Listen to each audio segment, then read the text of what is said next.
তো এবার বিরিয়ানির লেয়ারগুলো দেওয়ার পালা। তো আমার চাল মাটন সব কিছু সিদ্ধ হয়ে গেছে। তো আমি দিয়ে দিলাম এখানে 2টো তেজপাতা। এখানে অনেকেই ভরে ভরে তেজপাতা দেয়, তো আমার মনে হয় অত তেজপাতার কোনো প্রয়োজন নেই। 2টো তেজপাতা আমি এখানে দিয়ে দিলাম। আর দিয়ে দিলাম সামান্য পরিমাণ ঘি, সামান্য পরিমাণ সাদা তেল। তো আমি পুরো তেল বা ঘি কোনোটাই একবারে দেব না, প্রত্যেকটা লেয়ারে একটু একটু করে দেব। তো এবার মাংসর আমি আলুগুলো এর মধ্যে দিয়ে দিচ্ছি, আর মাটনটা আমি পরিমাণ মতো দিয়ে তারপরে পরপর যে লেয়ারগুলো হয় সেগুলো এখন দেব। তো মাটনের একটুখানি ঝোলটাও আমি দিয়ে দিলাম। তো এবার দিয়ে দিলাম যে দুধটা আমি রেডি করে রেখেছিলাম মিঠা আতর কেওড়া জল দিয়ে, সেটা আমি এর মধ্যে দিয়ে দিলাম। আর দিয়ে দিলাম সামান্য পরিমাণ বেরেস্তা, আর দিয়ে দেব অল্প পরিমাণ বিরিয়ানির মশলা। তো আবারও কিছু পরিমাণ ভাত দিয়ে দেব। ভাত দেওয়ার পর আবার নেক্সট লেয়ারটাও কিন্তু এইভাবেই আমি রেডি করে নেব।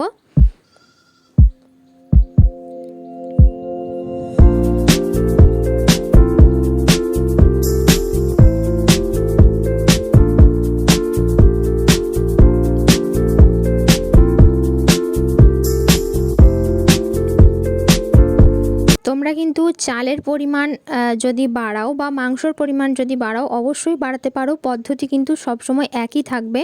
আর চালটা সবসময় তোমরা চেষ্টা করবে 80% সিদ্ধ করার, কারণ লেয়ারে বসানোর পর মানে লেয়ার দেওয়ার পর যে আমি 10 মিনিট প্রি হিট করে নেওয়ার পর যে আমি একটুখানি দমে বসাবো, তো তখনও কিন্তু একটুখানি সিদ্ধ হয়ে আসবে।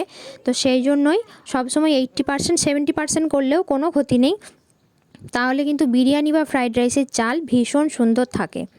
তো দেখো আমার প্রত্যেকটা লেয়ার কিন্তু সাজানো হয়ে গেছে। তো এবার আমার দমে বসানোর পালা।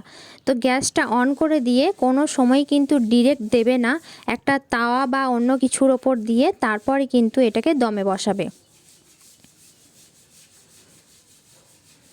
তো দেখো আমার বিরিয়ানি কিন্তু পুরো রেডি, দেখতেও যতটা সুন্দর হয়েছে খেতেও কিন্তু অসাধারণ। আর একটা কথা তোমাদের বলতে ভুলে গেছি, সেটা হচ্ছে লবণ।